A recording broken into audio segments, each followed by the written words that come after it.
હા પ્રણલા બોલ. મને 5000 રૂપિયા આપો ને મારે પાર્લર જવું છે. પાર્લર શું કરવા જવું તારે? મારે વાળ સીધા કરાવવા જવું છે. તમે અહીં વાળ સીધા કરવા માટે પાર્લર જવાની જરૂર છે ભોંડી. ઘરે ને કરી નાખ ને. અલે પડો ઘરે ના થાય, પાર્લર જવું પડે એના માટે.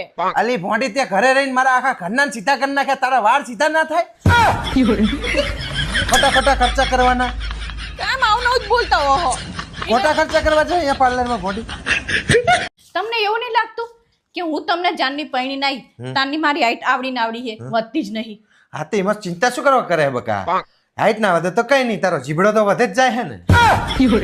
સોસાયટી કોઈ જોડે બોલે એવું રાખ્યું નહીં તમે. જીબડાનો ઉપયોગ કરો, હાઈટનો તો કઈ ફાયદો થવાનો નહીં. દોસ્તો, આ મારા ઘરની લક્ષ્મી છે, મતલબ કે મારી પત્ની છે. આ આવી પછી અમે લખપતિ થયા, નહીં તો પહેલા અમે કરોડપતિ હતા. આ ખર્ચા જેટલા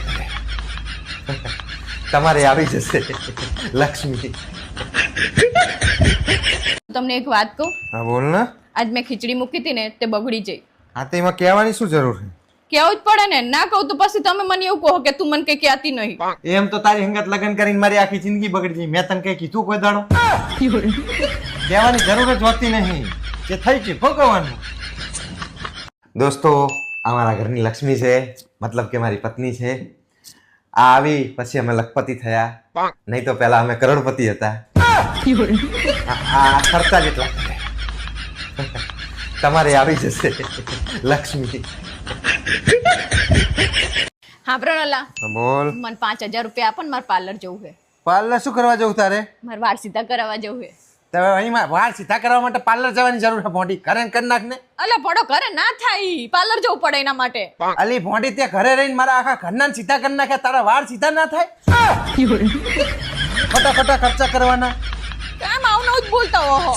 ખોટા ખર્ચા કરવા જાય અહીંયા પાર્લરમાં ભોંડી. તમે આટલું બધું શું વિચારો હો?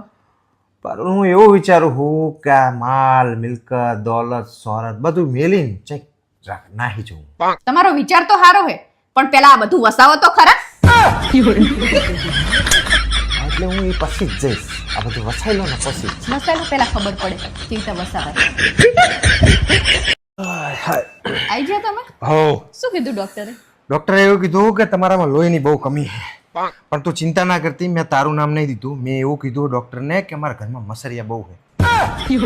તારું નામ તો ના જ દેવાય ને, મારે દેવાય. તું નવરી હોય ત્યાં શું કરે? મારો ફોન ચાર્જિંગમાં મૂકું હું. અને તું નવરી ચાણે પડે?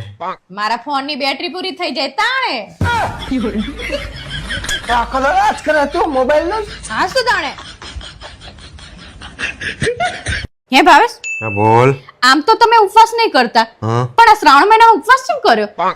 એમાં એવું છે ને બકા કે શ્રાવણ માસમાં હું ઉપવાસ કરું ને તો મારી આવનારી પેઢીને હારી વહુ મળે. કારણ કે મને તો નહીં મળી, મારી આવનારી પેઢી તો ના પસ્તાય. તમે બધું મારું જ વાત કાઢતા હોય. વાહ કે નહીં કાઢ્યો બકા, એ તો ભોગવે એને ખબર પડે.